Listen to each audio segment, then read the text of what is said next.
All right, we are at Twice Bitten CrossFit in Oklahoma City, Oklahoma. Yes. And I'm with Rob, and Trammy's back there hiding. But this is my second time here visiting you guys. And after the first time here, I left very excited, motivated, inspired. And let me explain why. First of all, if you're not watching the video, you have to understand what Rob looks like. I'll put it easily for you to understand, a monster. So, how tall are you? About 6'2", 6'3". 6'2", 6'3", and about, what, 300 pounds? How tall are you? I mean, how much do you weigh? About 220. 220, and if you haven't already, he's on Facebook. If you check out his Facebook, you'll see how lean both he and Trammy are. Are you on Instagram personally? Yes. And what is that? It's Rob Grupe. Rob Grupe. Grupe, yes. For those. So we met because a mutual friend of ours, Noah from Goose Island CrossFit, connected us so I can come out here and work with the box and develop the coaches, because this story can go all over the place. But we'll start it from there. They run one of the most successful boxes in the world. How many members do you currently have? We're right at about 350 right now.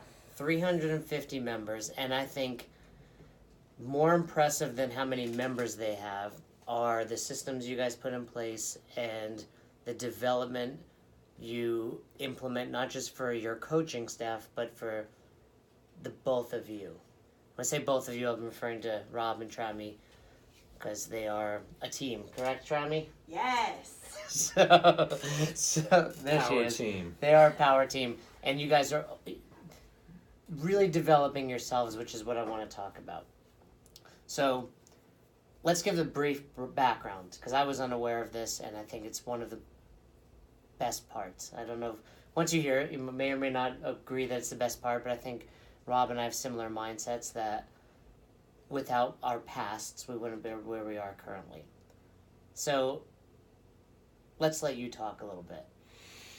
Okay, I guess it's kind of where to start on that. Let's, well, you grew up in this area, Oklahoma, Mm-hmm. Graduated high school. Yeah. And then you became an entrepreneur. Okay, so basically I was a fat kid growing up. My dad got me into bodybuilding when I was about 11. And I really got hooked on that.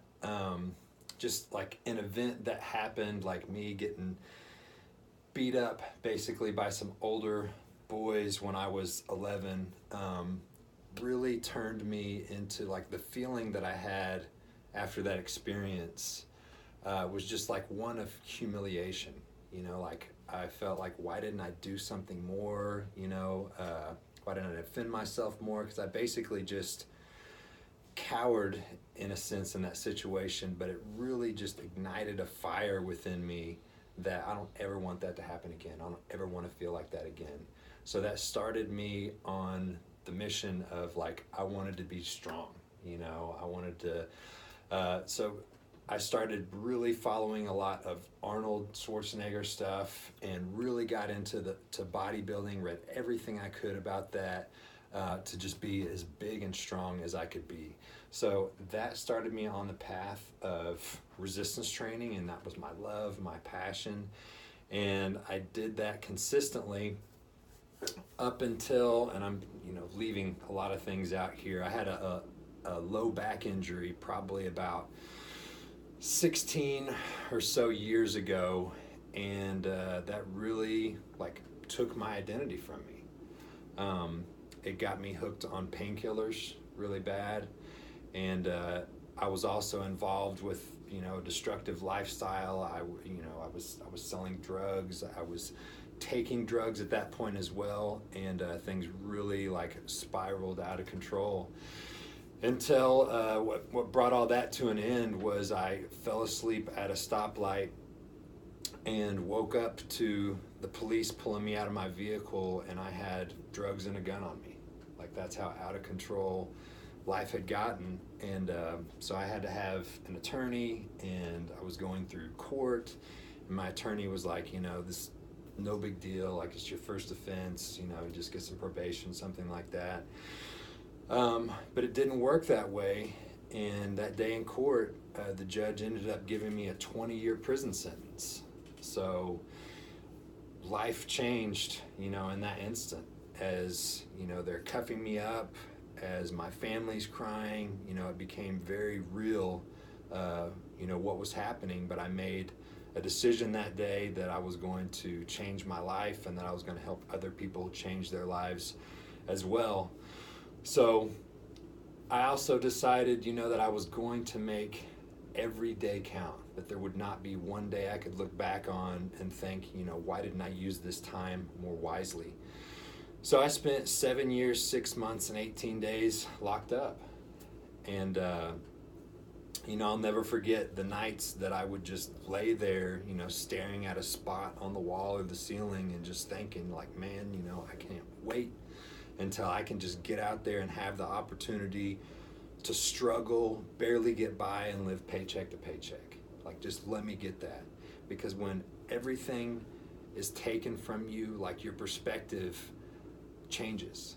It made me realize how people can move to this country from a third world country and become so successful is because they have that contrast. It's like, I get to do these things versus, oh man, I got to do that, right? So it really changed my perspective and gave me an appreciation for life and opportunity that I wouldn't otherwise have.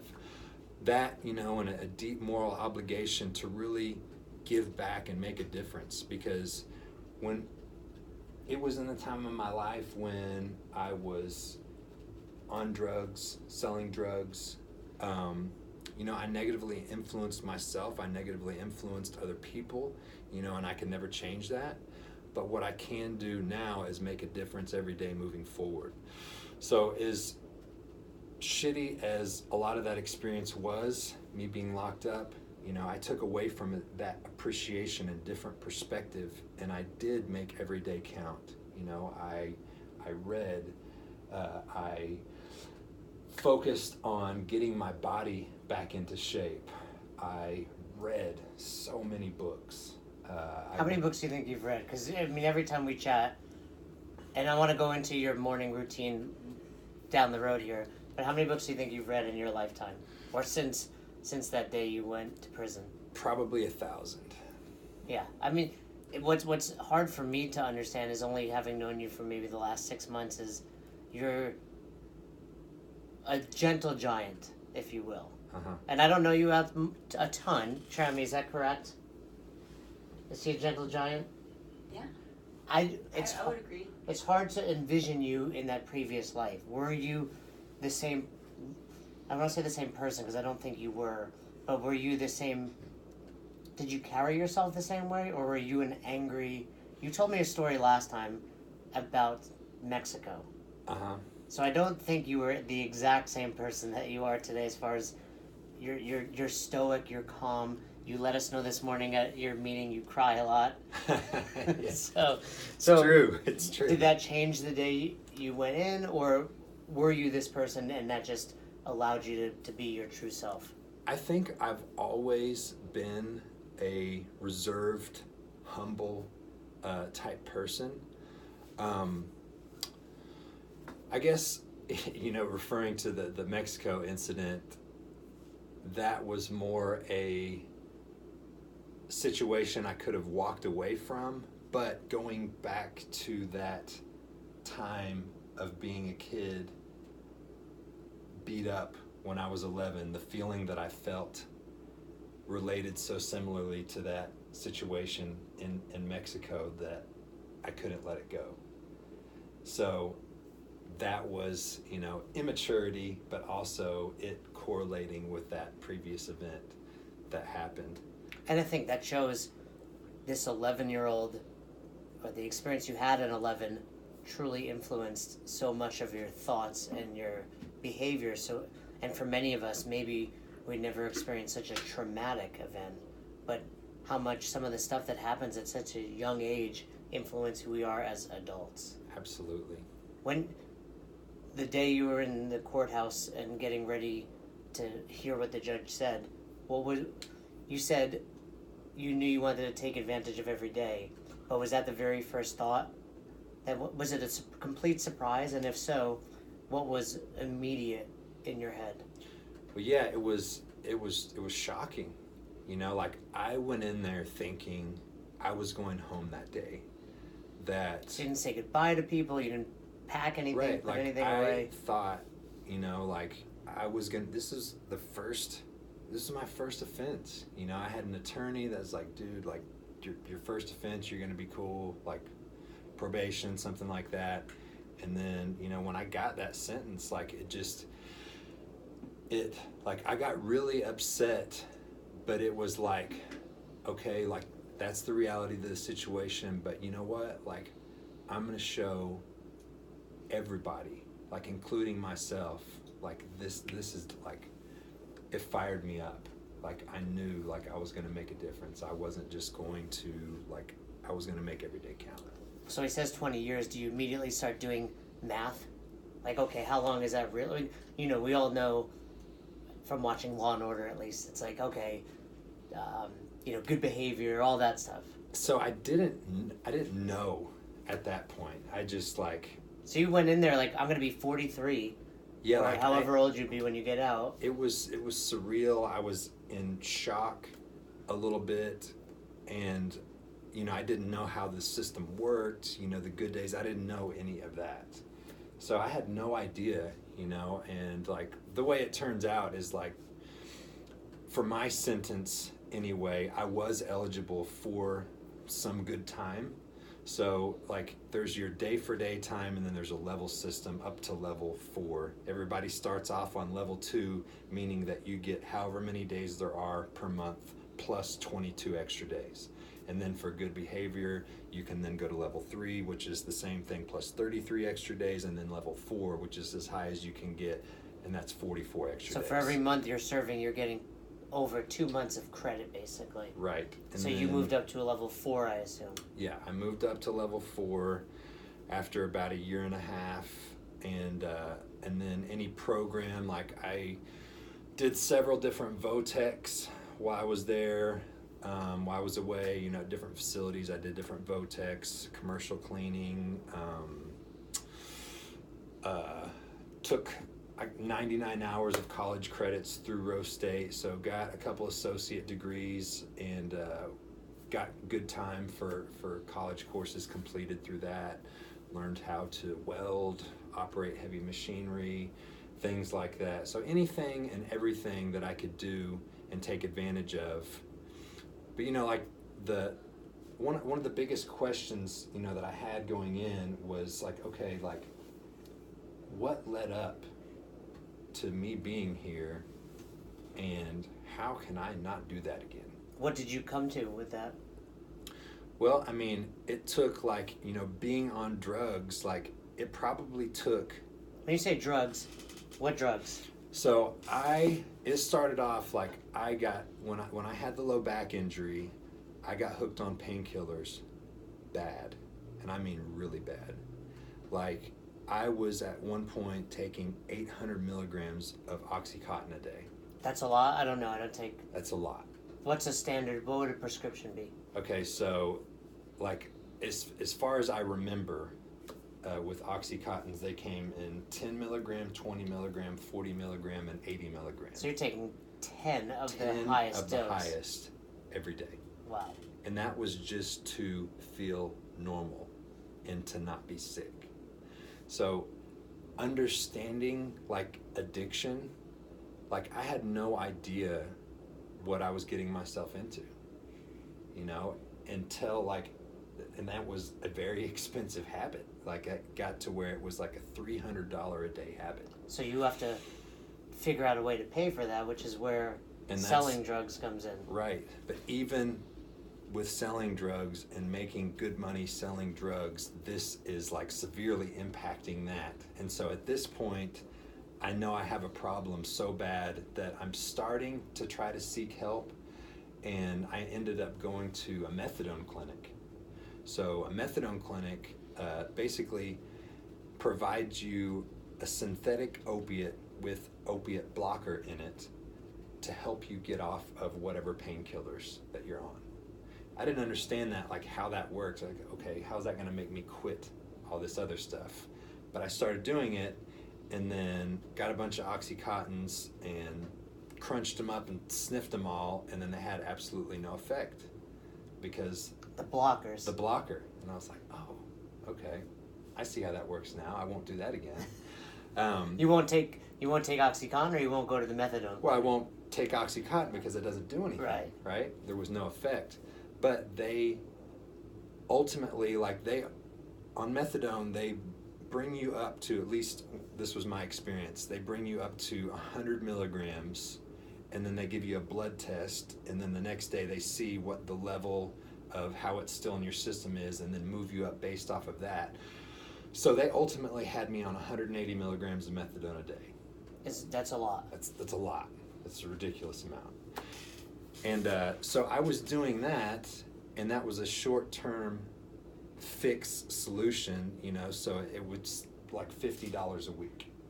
Cheaper than $300 a day. Right. And then I also started doing cocaine. So it doesn't block that. No.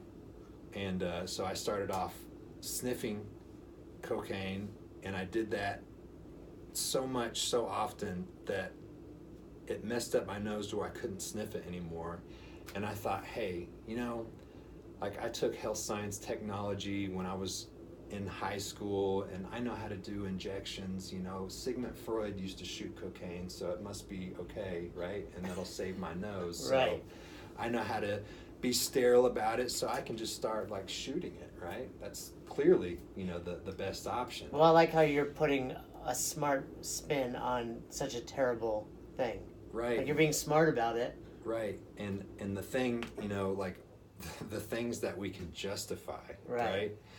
So I start shooting cocaine, and I'm smart because I'm weighing out each shot. I'm using bacteriostatic water. This is why tracking macros is easy for you. Right. And I'm to the point to where I'm shooting cocaine literally 15 times a day. So do you just have needle marks all over your? Yeah, you're vascular. I'm wearing long sleeves all the time, and this got so bad. There was one moment where I'm. No crying on the podcast. Told you, man. Once it's after the age of 40, it just I don't want to start crying. The tears come. But no, I'm in my bathroom at the time. My 2-year-old daughter and her mom are in the next room. They have no idea what I'm doing. Okay, I'm hiding this. Earlier in that day, I had made up a double dose of a shot that I meant to split, but I forgot.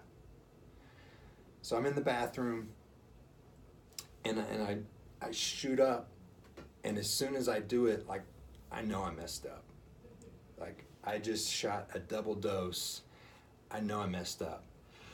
So I start freaking out a little bit, but I don't want to draw attention because I don't want them to know what's going on. So I get myself into the shower in the bathtub, and the water's flowing over me, and I'm trying to feel my pulse. I can't feel it, and I'm just saying to myself, please God, don't let me die, don't let me die.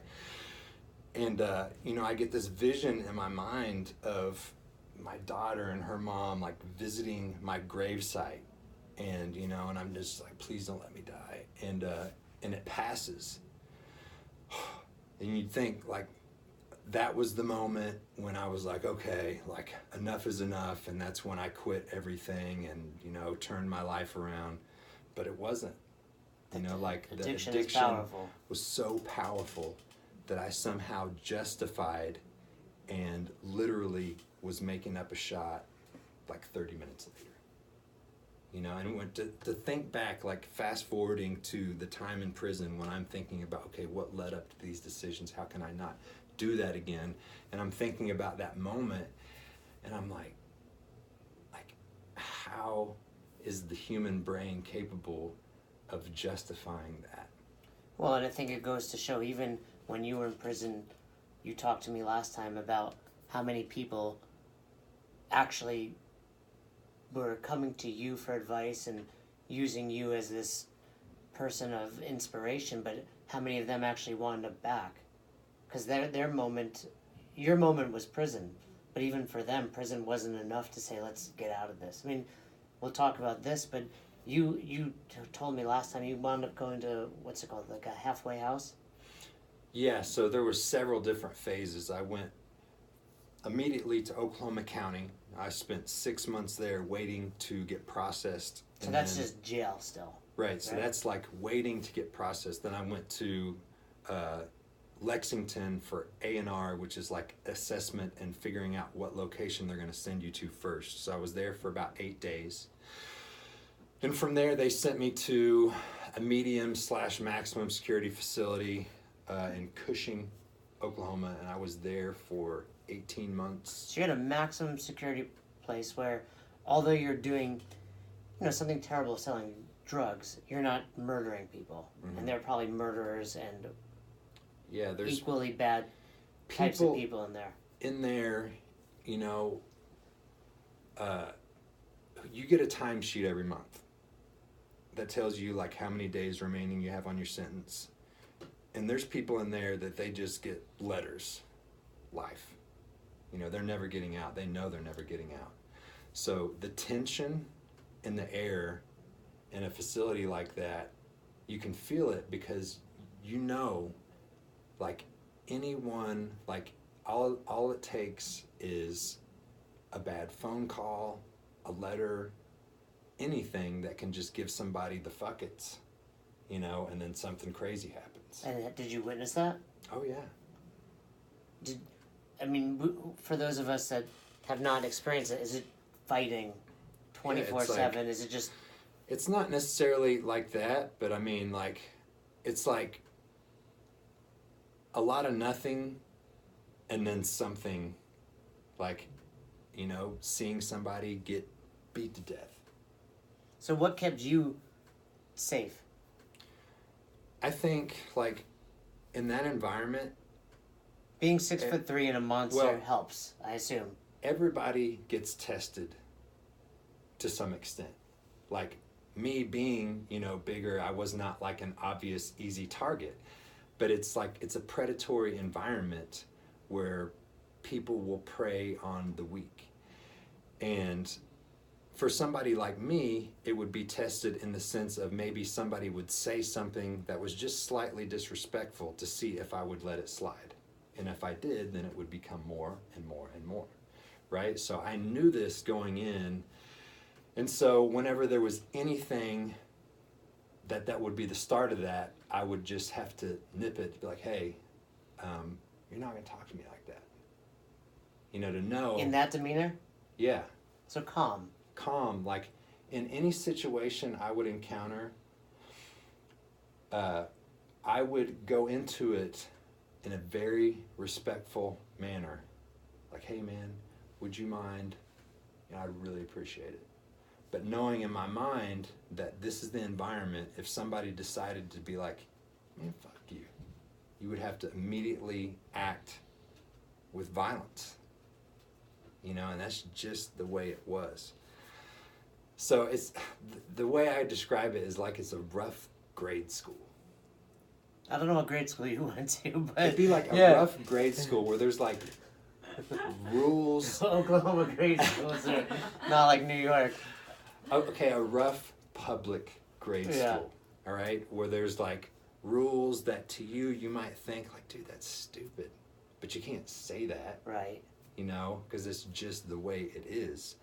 And I imagine knowing you were respectful to the guards, and which helps you move up those ranks and probably at least gets them off of your back a little bit.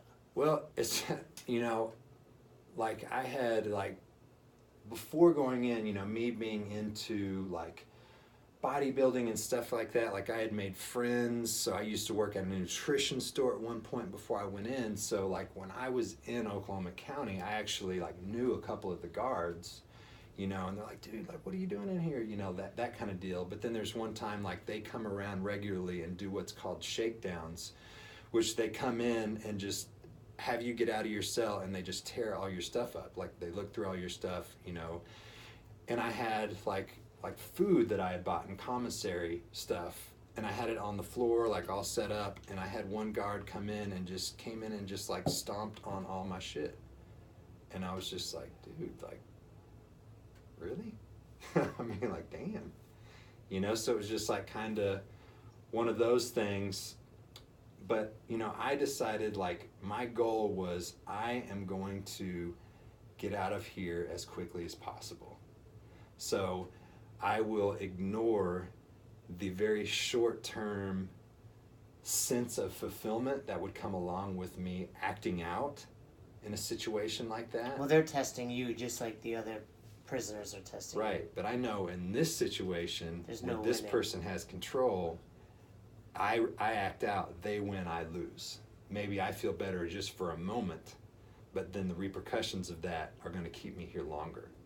So, you know, if I might have a guard, you know, I get to a new facility and we're out and he just says, hey, pick up that trash over there. And, you know, where the response they're looking for, man, that's not my job, da da da da. I'm just like, okay, is there anything else you need me to do? You know, because once they get that kind of response, that puts them off guard and they're like, okay, like, and then they don't mess with me after that. You know what I mean? I don't want to jump too far ahead, but does it give you a sense of satisfaction now knowing how successful you are? And not that a prison guard is not successful or a respectful job, it's a great job, but knowing where you are in life? Well, you know, it's funny, like, like when I was at the maximum security facility, medium maximum, whatever, like the unit that I was in, like the bottom, it had 2 floors. So the bottom unit I was in was general population. The top unit was a SEG overflow reintegration program. SEG is like where you go if you get in trouble within prison.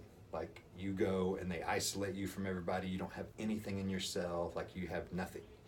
And this reintegration program they had on the top run allowed people, it was like a 4-month system that allowed them to reintegrate back into general population. So, you know, they had minimal things. And what my job was is I would go to the cafeteria and get a cart full of trays and give them their food in the morning.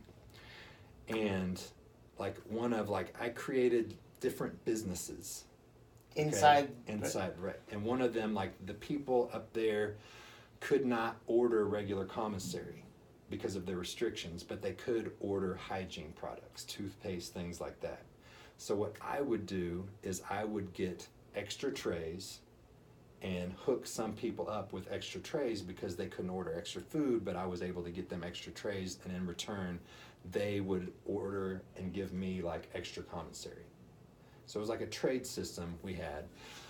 which is not allowed, probably. Right. Okay. And so all the guards were cool with it because my job was, I only had to do that for 1 shift, but I did it for all 3. In return, the guards would let me get a few extra trays so I could do that. And the prisoners are happier, Right. so they have an easier job. Exactly. So I would always take, like, mine off the top, put them in my cell for me to eat later on, and then, you know, do what I was going to do. And then there was one guard in particular that was, like, really, like, a stickler and would only order, like, I'd tell him the amount to order and he wouldn't order that amount. And so we kind of, you know, butted heads because I would deliver everything and be like, we're 3 short. You know, because he didn't put the order in like I said it. You know, he's like, well, you, for now on, you wait and you take yours afterwards. I'm like, okay. But then I would take mine first anyways. Mm-hmm. So this went on several times, and there was a point where we're short. He's like, let me guess, we're short again. You know, and I kind of, like, fell out of my normal behavior pattern. I said, yeah, we're short yesterday, we're short today, and we're going to be short tomorrow. which is to you and I normal discussion, but to him not cool. Yeah, and so, and I didn't realize it, you know, but I'm talking like that, but the way I'm talking, all of a sudden I see like other guards that are normally really cool with me kind of starting to get close, and I'm like, ooh, like like something's going on here. So he's like, you just go to your cell. So I went in and, you know, went to my cell, and then later on I got out and I went to him and I said, hey man, like I want to apologize, you know, like that was like, I shouldn't have acted that way, but I just wanted to let you know. And this was a guy who had like, just for example, like if you squeeze between a couple people and say, oh, excuse me, it's not a big deal. But if you do that same thing and say move, it's a little different language, right? And that's the type of person this guard was, right? So in my conversation, I said, hey, you know, I just want to apologize for my actions earlier. I shouldn't have acted that way, and I'm sorry. You know, but I just wanted to let you know that to be respected, you have to give respect. And these people, a lot of them, they will get out. You know, so the way you treat people, it does matter, right? So I left that facility, and then, you know, it got to me later on that that guard actually got attacked by one of the inmates and almost choked to death. So it was just like, wow, you know. Have you seen him? No. Have you seen any of these guards since you've been out? Do any come to the box? No, but I mean, I had more good interactions than I did bad. Like for the most part, like I had, like at one facility, like when I would go someplace, I would interact with very few people. I would do my own thing. I had my routine that I put in place. I would read, I would work out, I had my own routine, and people would seek me out because they would just see me be consistent, you know? And so I ended up training, working with, you know, probably 4 to 10 people at every facility I was at, because they would just seek me out, like, hey man, like, what do you got going on there? And want to like work out with me, want me to train them. And there was one time where I was this was at Boley. This is a minimum security facility. So you've been like a few years into the system at this point. Right. So I went from A&R, Oklahoma County 6 months, A&R 8 days, Cushing, Oklahoma 18 months, Boley, Oklahoma, minimum security 3.5 years, Medill, Oklahoma, Work Center, about 18 months. And then back here in the city at a halfway house called Centerpoint, and I was there for about 18 months, something like that. So once you get to the minimum security, it's you've proven to be less of a threat. Probably, maybe not more freedom, but it's a little less stressful for you. Yeah, it is, you know, more freedom, less restricted. Like at the medium/maximum security facility, I mean, when something happens, somebody gets attacked, something like that, they lock the whole facility down and you're just in a cell. You know, you're in a cell with you and your roommate, and that's it. Like you're just, you know, it's a little room and there's a toilet in there, and like, I mean, that's it. So you're going to the bathroom in front of one another. Yeah. Yeah, it's just, that's just how it is. You know, and it's amazing like what just becomes normal for you, because that's just how it is. But yeah, so I was at Boley, and they make a call like over the speaker. I'm in the workout area. There's a workout area outside, and they call me like over the speaker to come to like the main headquarters, like guard unit. And I'm like, oh shit, like what's up with that? Like, and so I go in there, and it's like one of the lieutenants or something like that. It's like, come on in, have a seat. And he's just like kind of looking at me, and I'm like what's going on? And he gets like a pad, paper out, slides it over to me, and just looks at me, And it's like, I need you to help me out with a workout program. I was like, oh man. Like, I didn't know if, I didn't know what was, trouble. like, I didn't know what was going on. But yeah, so, I even had, guards and things, want me to help them out with workout programs. So yeah, man, it was crazy. So you wrapping up, I know at the halfway house you had mentioned last time, I think it was your brother that owned the taco stand? Yeah. So when I got to the halfway house, like at this point I've learned how to weld. I learned that in Medill, learned how to weld. Used to rebuild dumpsters at a dump site. Learned how to operate heavy machinery. So when I got to this halfway house, and this is where basically you get the opportunity to work during the day and sleep there at night. So you leave and come back. Right. So I had the opportunity of either taking a job welding or taking a job working for a place called Big Truck Taco, which is a really awesome place. They have awesome food. But my brother worked there at the time. He was a manager there, I believe, and they had taco trucks. They have a restaurant and taco trucks that would go out. And the thought, I decided that I needed to take the job that made me the most uncomfortable, because I think that is incredible that throughout this, if people are wondering, it's like you constantly challenge yourself. Even to this day, that's what's most impressive. No easy road. Mm-hmm. It's very cool. Yeah. So you take this job at the taco truck.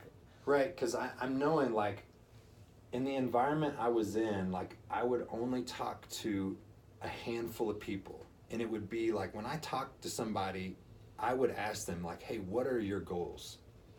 What are you going to do when you get out? And the typical answer would be oh man, I'm going to re-up on some stuff, get back on my feet, and basically saying they were going to go back to what they were doing, but only temporarily. Just to get going again. Right. And so I'm now man, why don't you just stay in here then?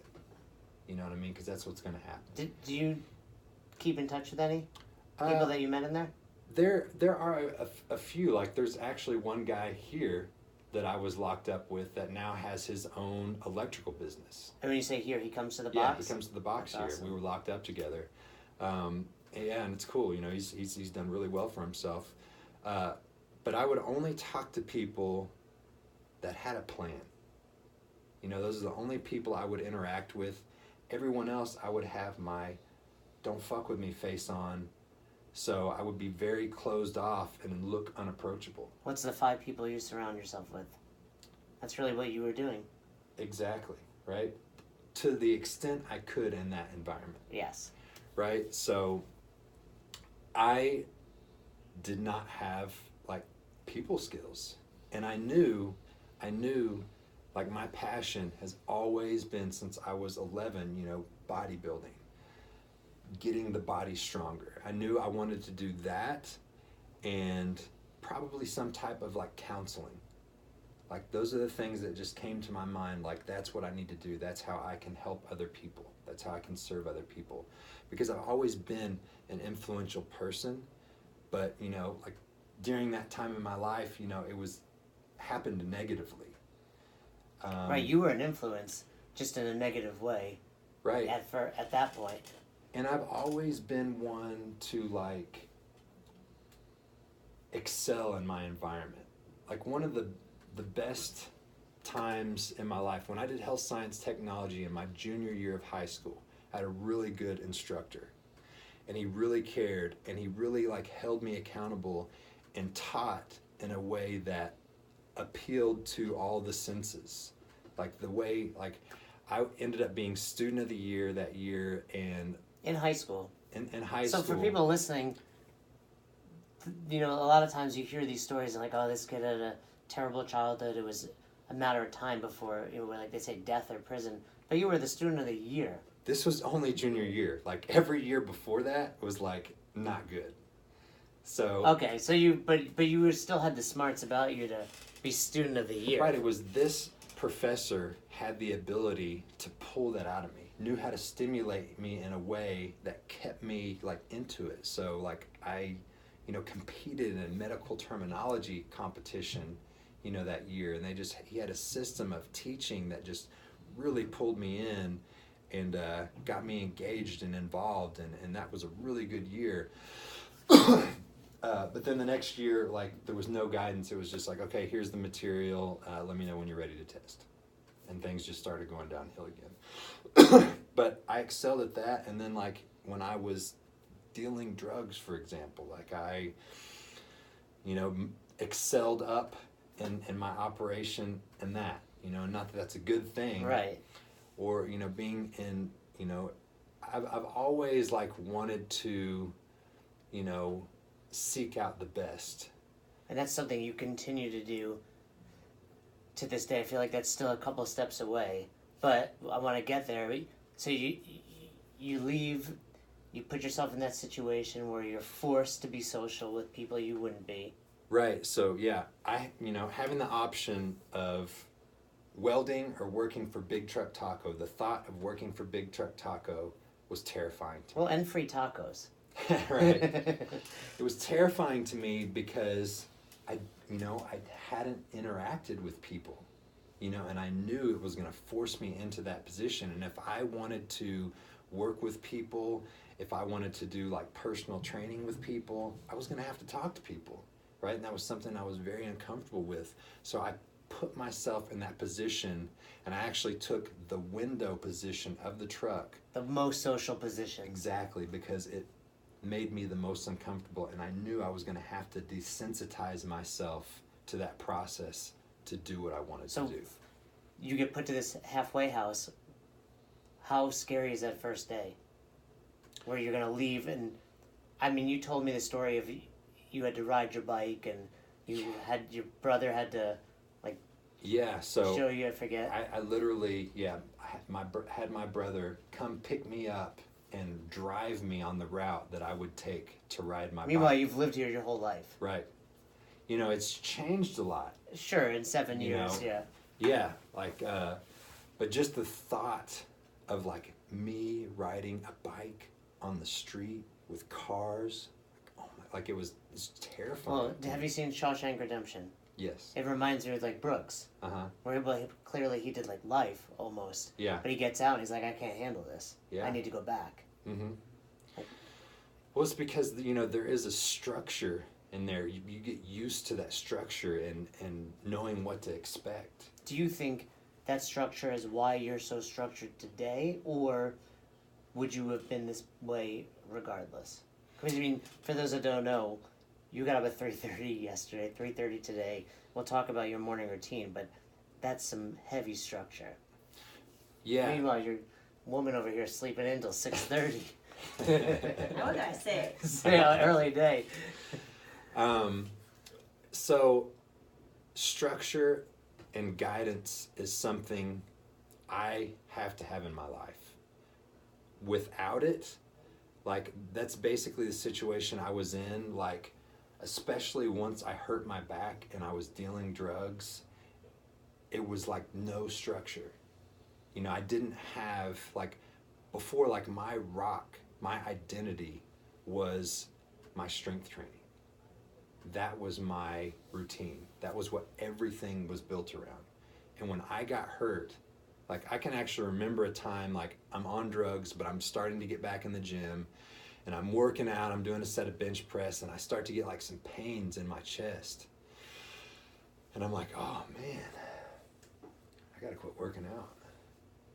Instead of, like I need to stop doing drugs, is, oh, man, I gotta quit working out. Your passion. Right. You're ready to give up. I mean, that's how people die every day doing these drugs. But yeah, that was my routine. So I have to have, like, for me, I have to have structure. I have to have routine. So good thing Trammy's pulling up, because we're just about the point. You clearly things go well enough at Big Truck. You get out. What? First of all, where'd you go? To your mom's? Yeah. So my stepdad picked me up, like, the day that I got out. Like, I didn't know I was getting out that day. I imagine you have, like, a countdown and you're checking off days. So once you start getting close, like, I thought it was gonna be a few months before I got out. I knew it was getting close, but they once you start getting close, they send your file in for review to make sure, you know, you've gotten the days you're supposed to get, or if you have more days, you know, they like review everything. And so they called me in the office the day I got out, and I was like about ready to go to work. You know, I'm walking my bike up to the exit door, and they're like, hey, you know, call me in, and they're like, you're going home today. And I'm just like, what do you mean? Like, you're going home today. So I'm like, okay, like, so, like, I need to call somebody to pick me up. Like, yeah. I'm like, okay, so, like, I should, like, pack my stuff up and, like, bring it up here. I'm like, yeah. Okay, so, like, once I do that, like, I can just go outside and, yeah. And meanwhile, you've been leaving and coming back, so they trust you. Right. There are probably people that get there and leave and don't come back. Yeah. So, you know, I'm just like it's just like a very surreal moment. So my stepdad comes and picks me up, you know, and I leave that day, and it's just like, you know, like. Did you go to work? Did you go to Big Truck Tacos? Not that day. I don't think so. I went to the house, and it was weird because they, like, you know, like had like a little party for me, and I felt just so uncomfortable because it was like I had to find a new normal. You know what I mean? Like I felt lost. Like, so, you know, people are like celebrating, and I'm just like feeling this overwhelming like sense of anxiety because I don't know what's going on. You know, I've got to find that new normal. So yeah. How long did that take? Well, I went to, like, I continued working at Big Truck. While I was working at Big Truck, I got a membership at YMCA because it was on the local one. There's one around. There was one on the way from where I stayed and Big Truck Taco. So I got a membership there, and I would get in workouts like either before work or after work. Because I hadn't, you know, been in a gym in forever, so I was like so. But pumped. that's probably scary as well. You got all these people around you. You know what? I felt right at home. Yeah. At the gym, like, cause dude, I had been like, I hadn't, you know, being locked up, like in most facilities, like there is no weights or anything like that. So I didn't have access to like resistance training stuff. So I was just like so pumped to, you know, to be able to work out and have dumbbells and stuff like that. So yeah, I got my workout on, and then this gym that I'm at now is actually the gym where I had my back injury like 16 years ago. The Y. No, this gym now. Oh, this where we're sitting. Yes, it was. Oh, okay. It was the weight room at the time, and I hurt my back deadlifting. What was your best deadlift? It was like, oh man, what was it? It was like 5. I want to say it was like 565 was the weight that I hurt my back on. I hurt my back. I injured it, and yeah, that happened in this gym. So I used to work out at this gym. So I came back to this gym, and while I was still locked up, I studied for and took the test for my ACE certification. So when I came in here, like I'd already come in here to work out a few times, kind of scoped it out, you know, see, you know, who the trainers were. I knew, like, dude, I want to be a trainer at this place. So I came in and just kept it real with the owner. I said, hey, I just got out of prison. I'm ACE certified personal trainer. I'm looking for somebody to give me an opportunity. And he gave me one, you know, he gave me the opportunity. So, you know, I had a membership here, and I started shadowing, you know, some of the trainers here at the time. And as I'm shadowing, I'm like, dude, like, I could do that. What year is this? This is 2012. So forget because I got out September 11th, 2012 was the day I got out. Right.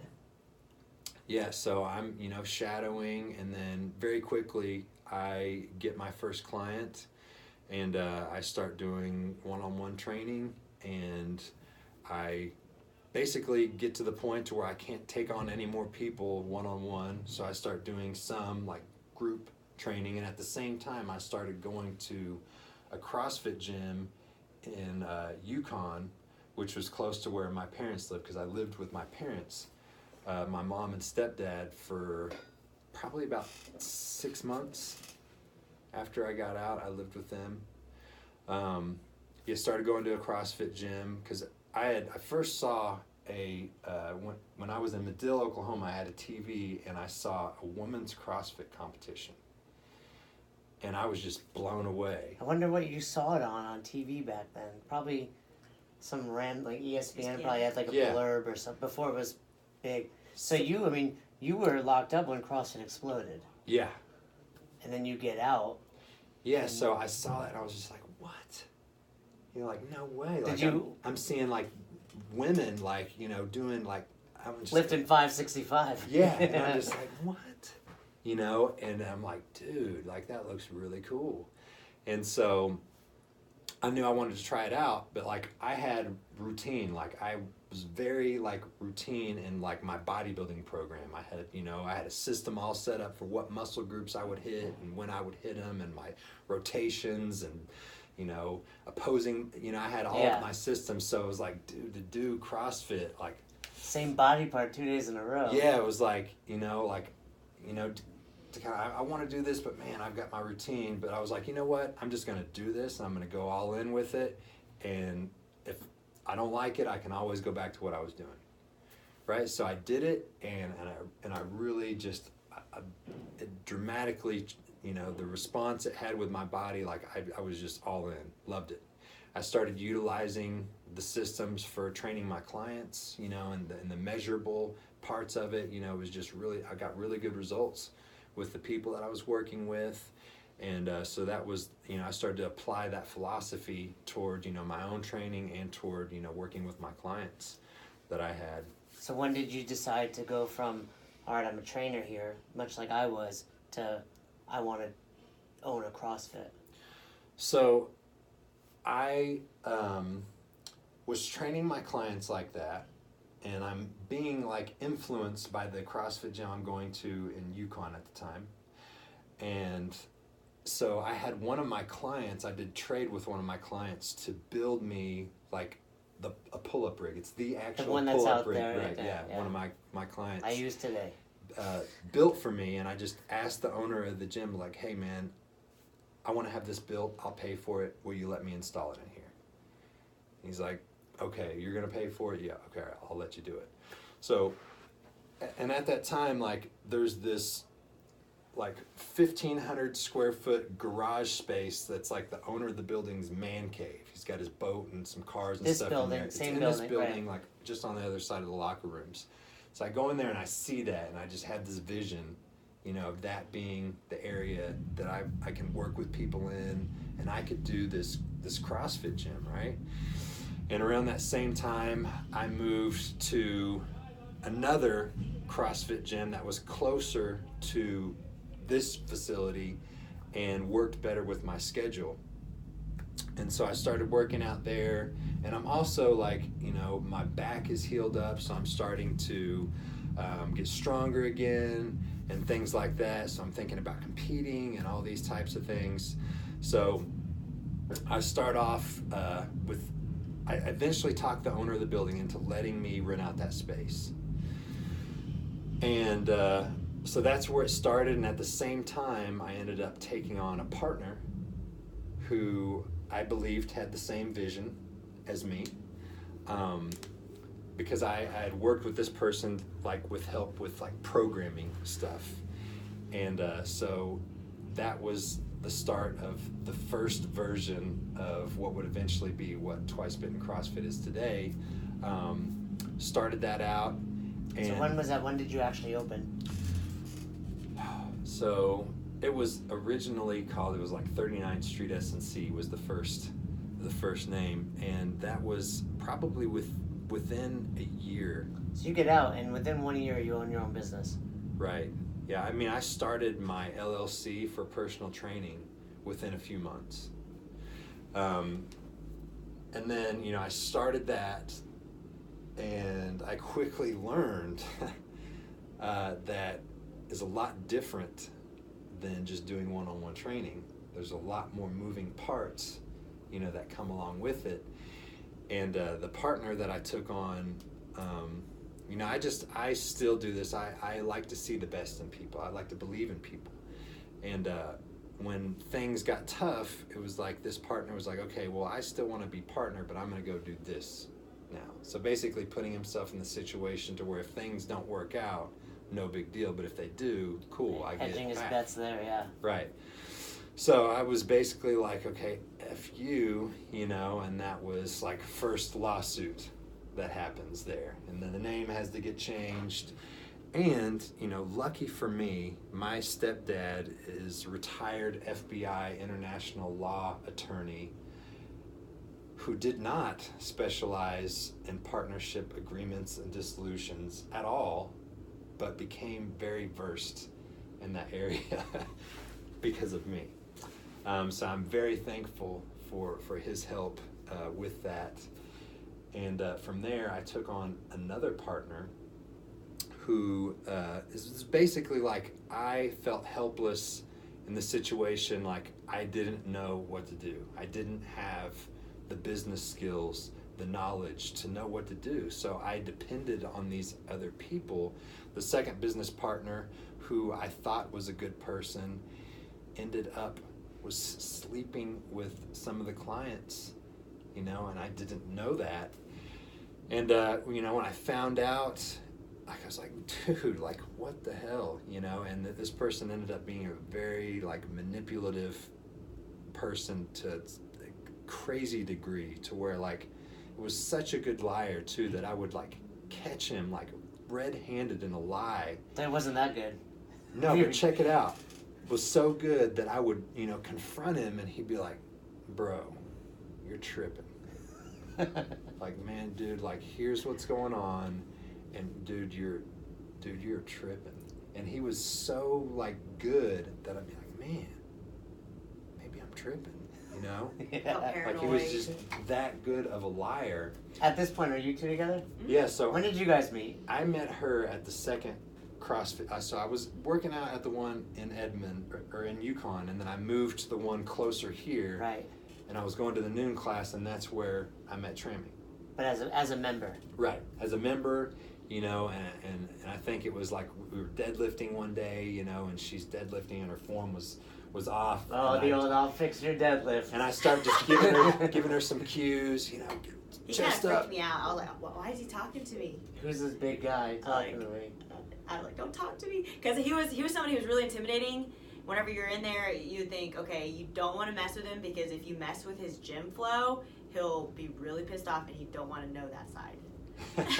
So I said, don't talk to him. How did it go from helping the deadlift to let's go on a date? Rob is somebody who, whenever he wants something, he gets it. So like, he would say, hey, you want to go get drinks? I was with somebody else at the time. I was like, no, I don't get drinks. So I would just say I don't get drinks. And then he just kept going and going. And I'm like, who is this guy? He keeps asking me out. And then I was like, okay, fine, let's go get a drink. And then he was very, Rob's somebody who, when he says something, he will do it. So he has such vision, right? So he's this guy, he just got out of prison, and I'm kind of scared of him, and he's talking about all these crazy things. You knew that? Yeah, he told me like right away. I'm like, oh my God. He told me right away. Meanwhile, you were in med school at the time.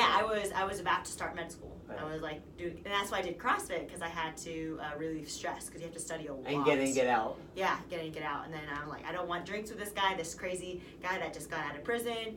But it was very interesting. He just like told me right away. He was embarrassed at all. He would just tell me, I got out of prison, and he was just very upfront about it. And I was like, okay, well, that's cool, And then he would share all of his story, and he would say, okay, I just got out of prison. I'm going to start a CrossFit gym.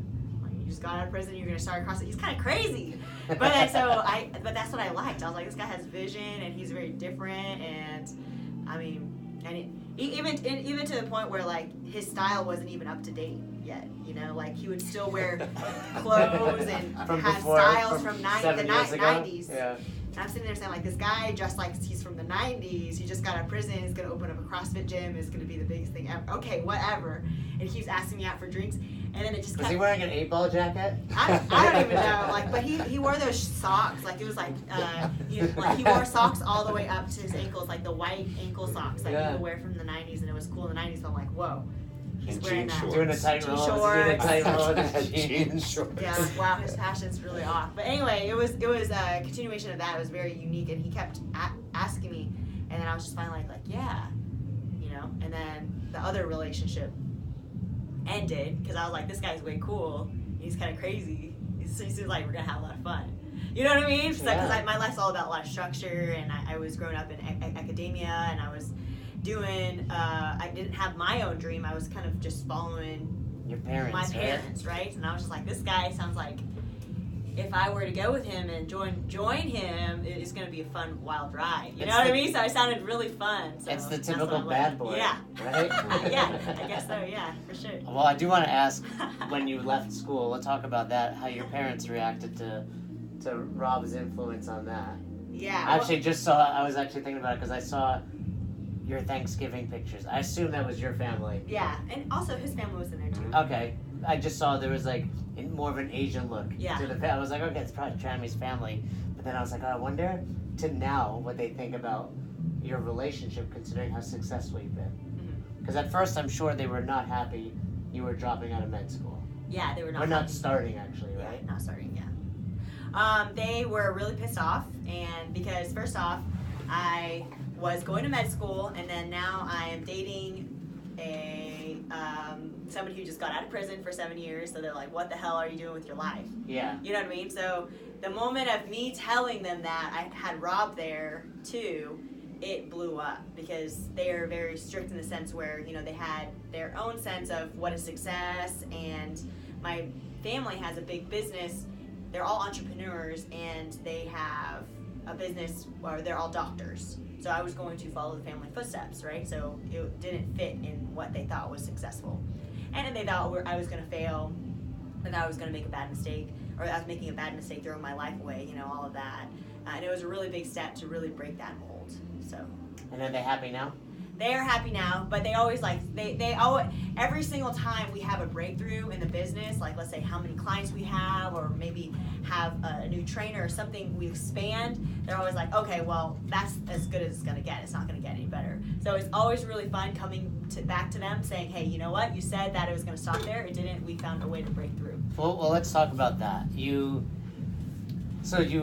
opened up the box 2 times. You had to deal with a bad partner, hence the Twice Bitten CrossFit. Mm-hmm. And so this is probably about 2013, 14 now, where you're finally on your own. I think so, because I started to, like, especially with the second partnership ending, I sought out, like, I remember I'm so stressed and have so much anxiety because I don't know what to do. Like, I don't know what to do, you know, and things are failing, and so I started seeking out help and guidance, you know, looking for like somebody to coach me. And I got my first coach, like, and I remember it was Bedros Koulian was my first mentor and coach. And, you know, I'll never forget, like, a video that I watched. Like, I'm laying in bed and I'm watching one of his YouTube videos, and he's like, you know, because I'm like kind of feeling sorry for myself and like thinking, like, who am I? You know, I'm a convicted felon. Who am I to like put it out there? You know, like that I can help people. And he had a video that was like, you know, there are people out there crying themselves to sleep at night because they don't know about what you have to offer, and you are thinking about what people are going to think about you. Like, how selfish of you. And Yeah. that just, like, man, that just hit me, you know. So it really influenced me, and so I sought him out. And there was an event in Orange County, California, I believe. And so it was like a sit-in event, and me and Trami flew out to that, and it ended up being Bedros, Craig Ballantyne, me, Trami, and just like 3 other people. And I go in there, and Bedros walks in, and I'm just like, you know, I was like awestruck, you know, like, this is the guy from the video. I was like, oh my God, you know. So it was really cool. And when it got to the end, this was like for an online business event. You know, so when it got to the end, like I knew, like whatever this is, like I got to be a part of it. What I'm doing isn't working. So when he, you know, made his basically sales pitch at the end, you know, he looked at me first because he could just tell I was like into it. What about you, Rob? You in? Yep. I don't even know what I'm in for, but I'm in. You know, and at the time I'm like, I have no idea how I'm going to do this, but I just know, I just had faith in, okay, if I take action on the resources I'm given here, I'm going to make some things happen. And so Bedros pulled me aside because this was like for an online program. He's like, hey, like you don't need to be in the online program. You need to be in the brick and mortar coaching program until you get to a certain point, and then we can look at this other stuff afterwards, but here's where you need to be. So that started, you know, me getting some coaching and guidance, which helped out, you know, tremendously. You know, helped give us some structure and just the basics of like how a business works and the things that you need to track and things like that. So yeah, that was extremely helpful in the process. So while having that coach and the gym is growing, ultimately it was your connection with Gym Launch that really took it to the next level. Is that correct? So coaching and being a part of the coaching groups I was with up until just a little over a year ago. Like we had seen a good amount of success and rose up to a certain level, and we had expanded from the 1,500 square foot space into 4,000 square feet, and we're basically bursting at the seams there. And then we, you know, leaving lots of things out, expanded over here into the 15,000 square foot space that we're in now. But it kind of like we had hit a plateau.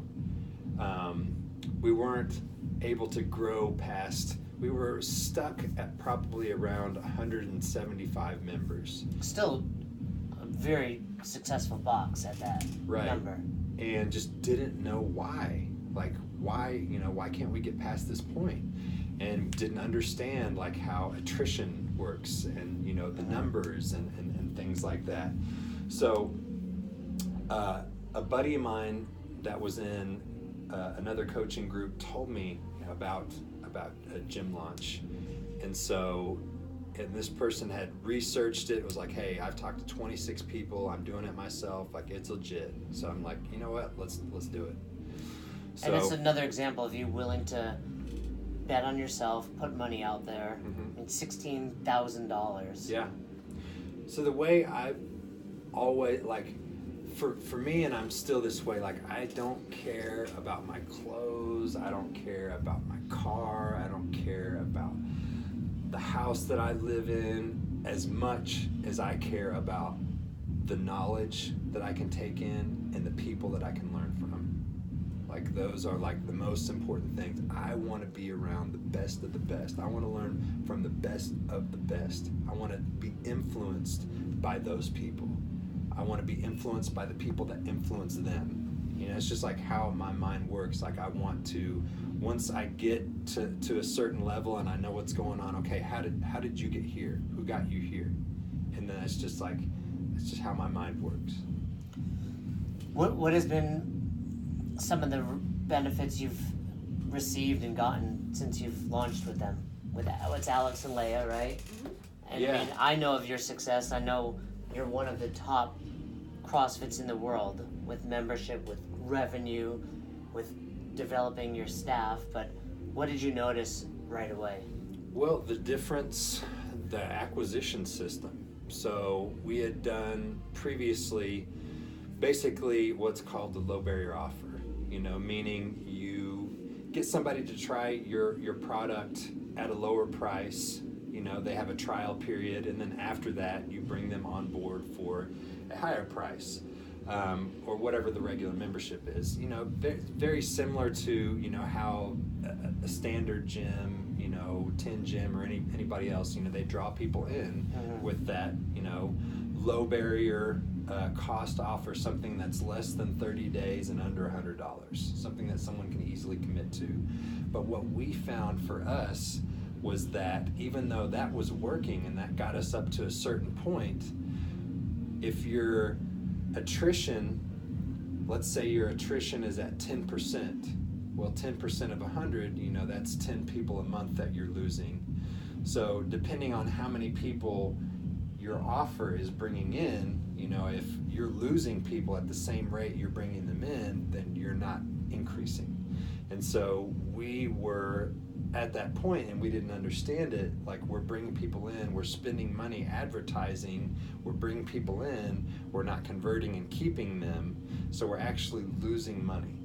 Okay, so that's where Gym Launch is different, because it has a profitable acquisition system, meaning people come in, you know, and the front end offer, the gym is actually profitable on the front end offer, and then, you know, you still have the opportunity to convert them into a long-term member based off of their experience, you know, with the gym. But one way, like with Gym Launch, you're downselling. Like the front end offer is more expensive than the regular, you know, membership. Right, so after that period of time, it's like, hey, this is cheaper than what you've been doing. So it's a little easier to get them to commit to long term. So you've doubled your membership. Yeah. With using Gym Launch. Mm-hmm. Now you've got a supplement line that you use through them. You've been asked to be a subject matter expert for them. You're coaching other boxes. What's next for your relationship with them, and then also the growth of the box? So we have we won a competition, so this is still like secret and beta. Oh, are people not allowed to know about this? Right. Okay, we'll edit this. Well, by Friday. Okay. Oh, that's okay. Perfect. Perfect. Okay, cool. We were part of a beta group, and we won the competition for the supplement line, like the launch of it. And you know, part of that was because the creator of the supplement line, Dr. Trevor Kashi, is my personal nutrition coach, and me and Trammy had been working with him and had seen really good success with it. So when he put out his own line, I had total faith and conviction in it, because this guy is solid. You know, he got his PhD in biochemistry when he was like 10 years old. I mean, like literally when he was like 20 years old. So, I mean, he's like one of the smartest people I've ever talked to in my life. And he, you know, works with elite level athletes, like normally only like Olympic level athletes. And I ended up sitting next to him at a dinner and basically begged him to work with me, you know, and he started working with me and Trammy. So it was just like a no-brainer for me. It was very easy for me to be like, yeah, like, dude, because I 100% believe in everything he's done, because it's helped me out so much. So it was easy for me to, you know, influence my team with this, and influence our clients that these are like the top supplements, because people want to buy supplements anyway. So the way I looked at it is, I would be doing everybody a huge disservice if I did not tell them about what is a superior product, you know, in supplementation. You know, and this is me saying that with me having stock of another brand, you know, several $1,000s worth, but I'm telling them about like, hey, and that's one thing with me too, like anytime like something changes, like we'll take for example, like I used to really be into keto, right? I used to really be into keto. I got some good results from it, but then when I started working with Dr. Kashi, you know, and he starts giving me my numbers, my macros, I'm like, hey man, like I don't know, man, I don't know if that my body is going to respond well with this. And my body does better without carbs. And he's just like, how about maybe you just listen to me? The guy that you begged to work with. Yeah, like, I might know what I'm talking about. Maybe why don't you just try it? Yeah. I'm like, I'll do that. And it's working pretty well for you. Right. Yeah, so anytime like I start understanding like a new set of beliefs, I will tell people like, hey, before I believed in this and that was the way that I thought, but now based off of this new information, this is the new belief. So Same thing with the supplements. So it made it easy for that to happen, and just went at it, and we ended up doing so well. We won an internal competition, which gave us, we get to go and spend the day with Alex and Layla, and we were like so pumped about it. That's gonna be exciting. I'm So jealous pumped of that. about They are very cool people, as you know. You motivated me to reach out to people listening to this, especially CrossFitters and CrossFit box owners. I think we believe in CrossFit, and there's this misconception that those types of programs are not good for CrossFit. And I'm saying the goal is to impact the most people. How are you going to impact people if they're not coming into your box? I want to say this, I have, over the last several years, I've invested a lot into coaching, into education, and things like that. But when it comes to having the most impact and effectiveness, Alex's program has been the best. So anyone curious about that, feel free to reach out to me if you have questions on that. It's legit. I'll put all your information on here. Yeah. If they're motivated to reach out, is there a code or anything if they just want an to affiliate link? hit me up, just shoot me a Facebook message. All right, cool. We'll put that out there. Yeah. So you've used them. The gym has grown.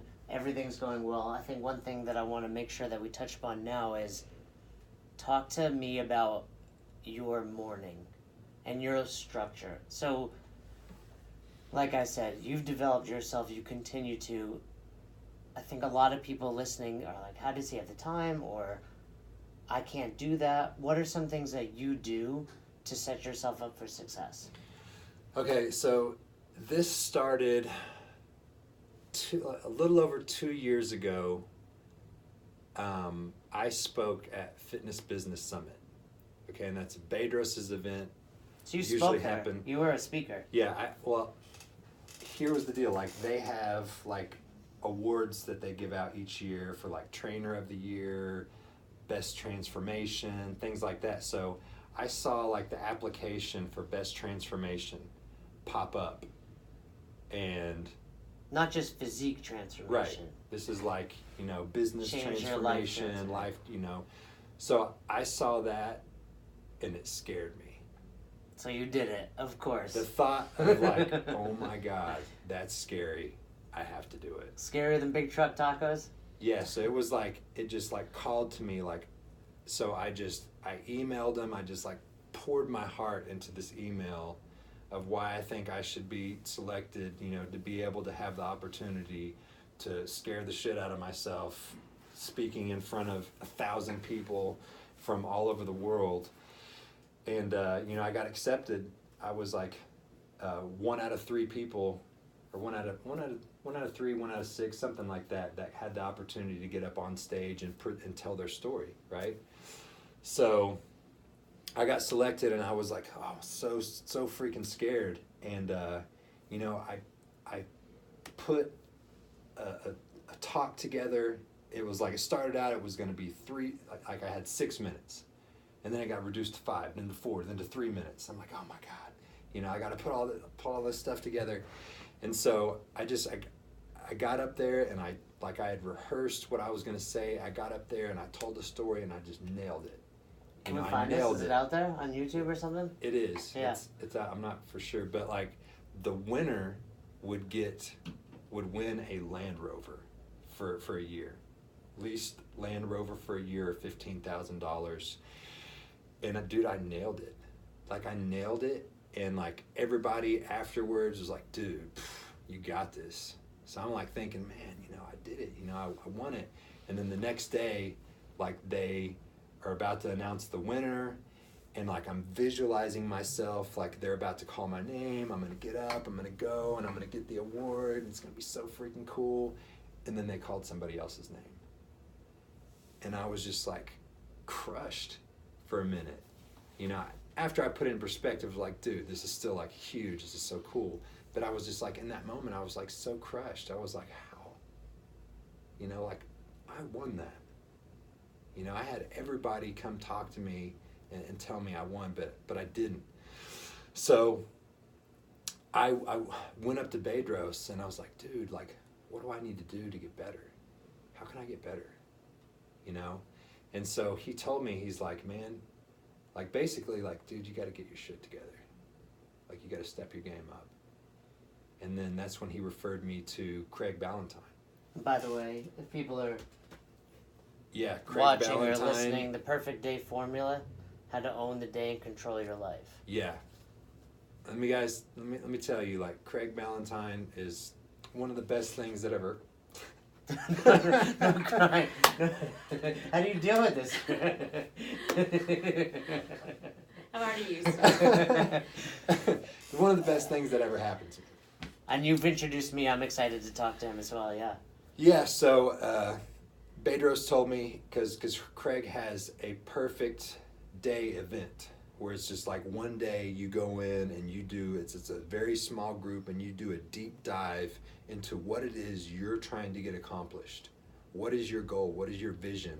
And then how do we take that and break it down into, okay, how do we get there? What do we need to do in the next 90 days, in the next 60 days, in the next 30 days, in the next week, in the next 24 hours? You know, so it's like really, you know, gives you clarity on what action steps you need to take. So I contacted Craig because Bedros was like, dude, you need to get your shit together. You need to do Craig's program. So I'm like, all right, you know, I'm going to do that. So I contact Craig and he tells me, he's like, all right, man, first thing we need you to start doing is at the end of the day, I need you to do a brain dump. You just get everything in your head out on paper, make a to-do list for tomorrow of the number one thing you need to get done tomorrow morning, and that's how you're going to start.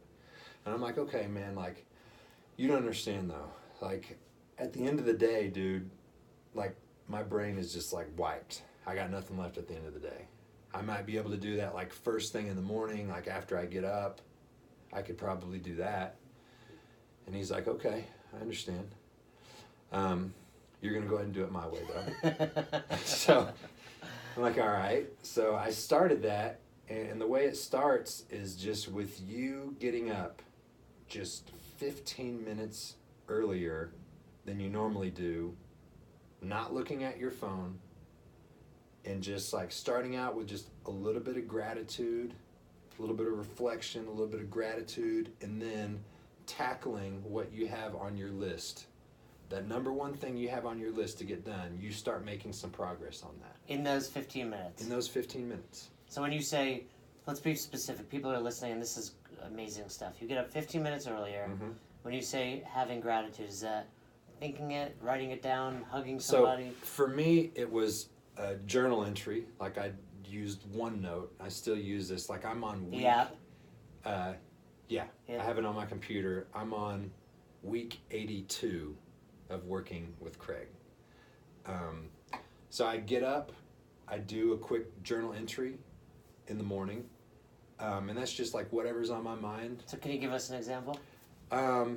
Sure. You know, like some days it might just be like, you know what, I slept pretty well last night, or I didn't sleep well last night. Today's going to be a freaking amazing day. I'm going to make some shit happen today. You know, it might just be that, or, you know, it might, man, I had some breakthroughs, or, man, I'm so grateful for all the opportunities. God, it's like, I'm going to record how many times I start crying. It's only 3 so far. It's the most ever on the podcast, though. But just being, like, just grateful for, like, all the opportunities that I have.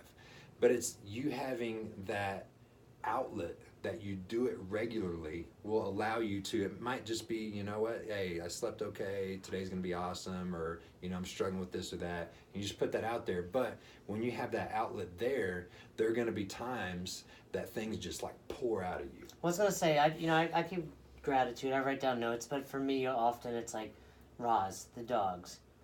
I mean, how often does it just become trammy? Like, do you force yourself to think, I'm grateful for this cup of coffee I'm drinking, or do you just let it flow?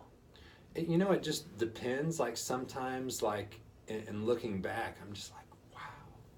You know, like, dude, like, sometimes, like, here at the box, especially, like sometimes like I'll just be like riding the bike or rowing and I'll just look out at the class full of people like, man, this is freaking awesome. And I You think know, that like- is tremendous in itself. So many people forget that. Whether it's a box owner listening and like, look at all these people. Like, you take for granted how many lives we've changed. You've changed, she's changed in doing this. I mean, all of your employees. It's pretty incredible. And that's what's cool and really brings it into perspective, because we all have problems and obstacles that come up, but it's just really being able to put it in perspective, and it makes it easy for me because all I have to do is think back to my time in prison and wishing, you know, for the opportunity to live paycheck to paycheck. Yeah, well, you're no longer doing that in a good way. So I really appreciate, you know, those things, like as tough as things can be sometimes, just having one person come up and just being like, hey man, thank you, you know? It makes such, it's just so powerful, you know, and it just gives you so much to be grateful for. Like, I'm so grateful for like the community of people that I have, my team, you know, that continues to evolve and get better and grow. My amazing fiance, you know, who's been with me. It's funny, like, Are you guys engaged now?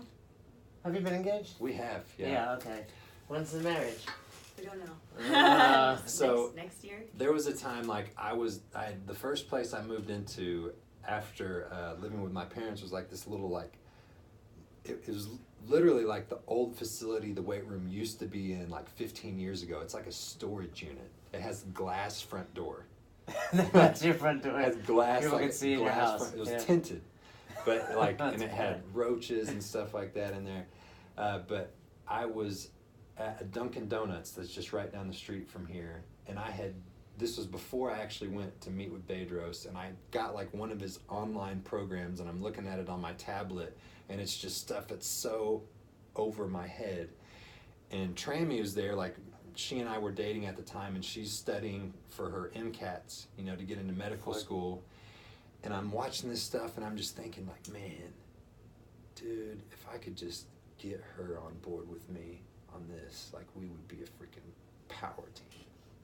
And now you are. Mm-hmm. Now you are.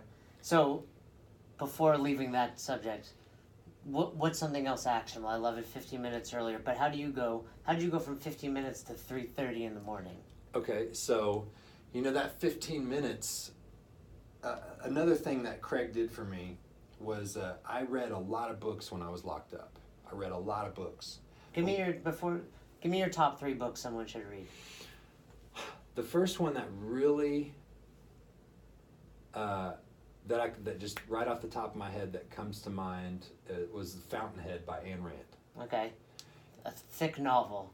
Yeah, so it got me in a way, like, I had never knew that thoughts could be broken down into words in that way. Like, it blew my mind. I can't remember what part it was, but just like, oh my God, like, I can't, like, just how, like, thoughts could be broken down into words.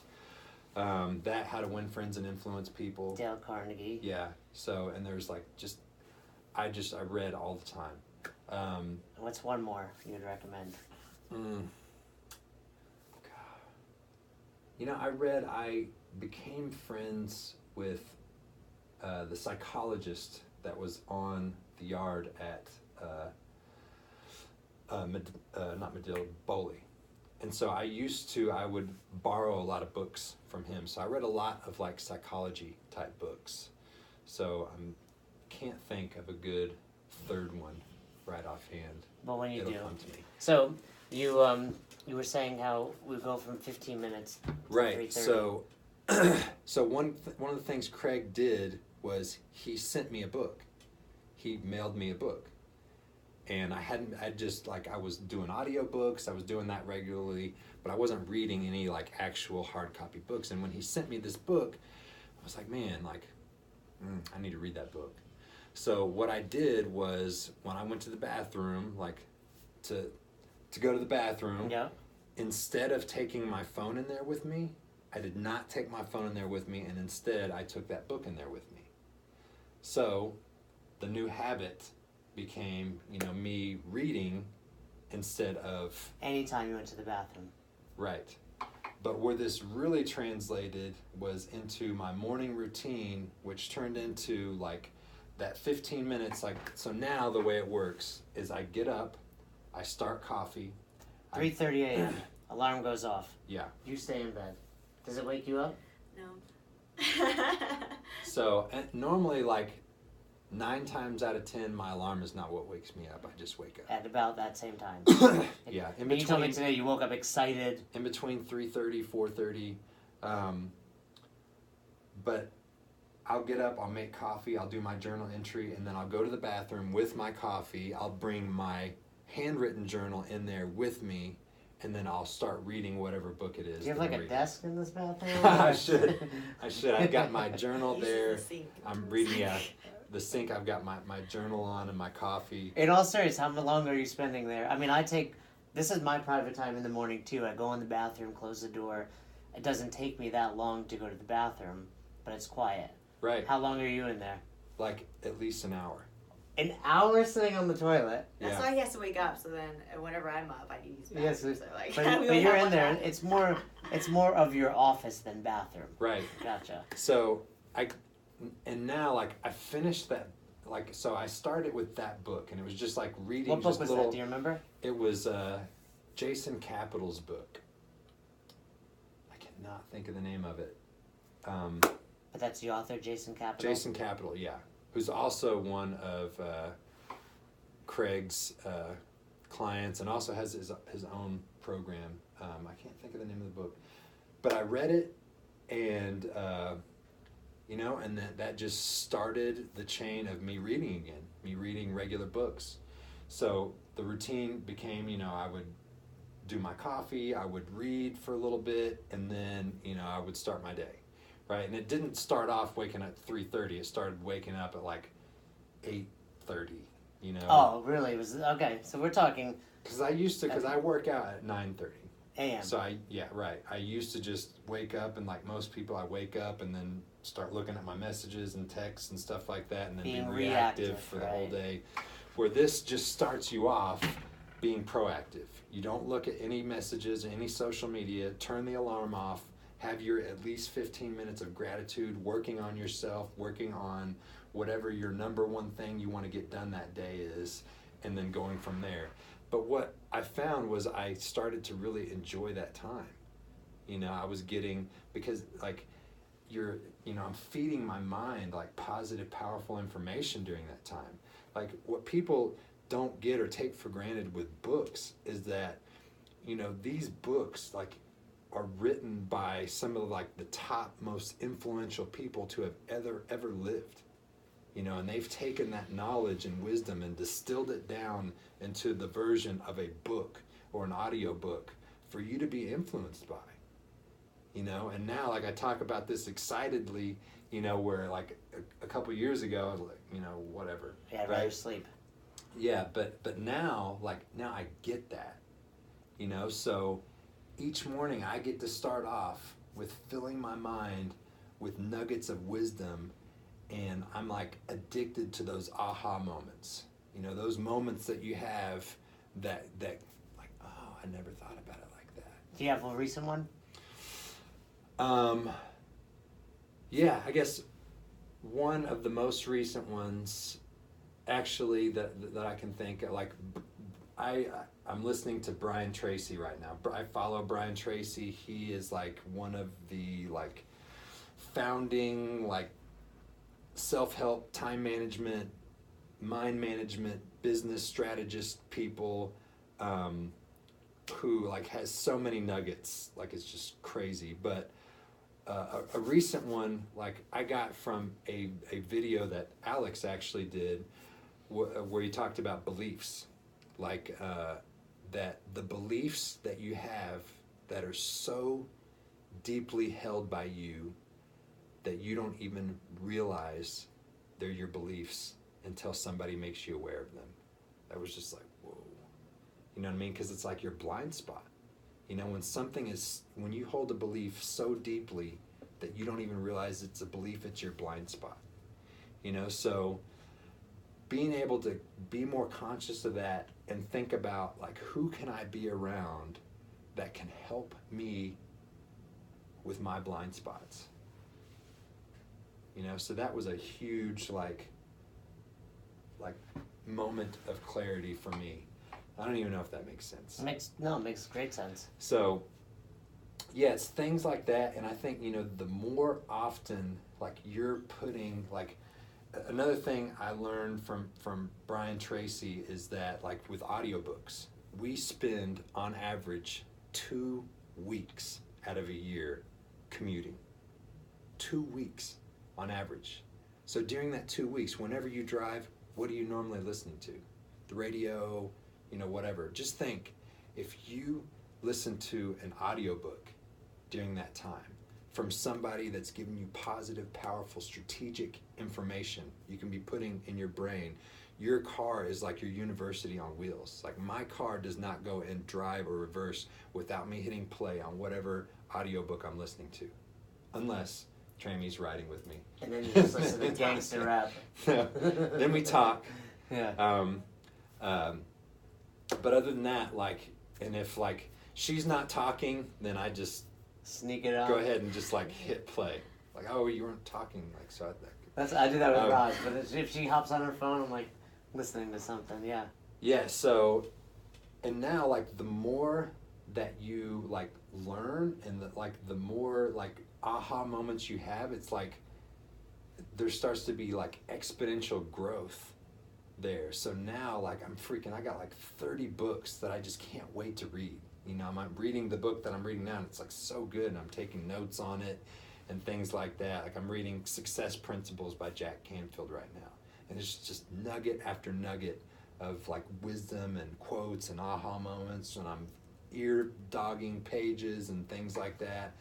But it's like, and anytime, like, I'm reading a book and it talks about books that you should read, like, I'm writing down the names of those books. Or anytime, like, I'm at an event and, you know, the person, like, the people that influence me, I want to know, like, dude, what books have you read? What are, like, the main books you read that really influenced you? Like, because I want those things in my mind to be able to influence me too.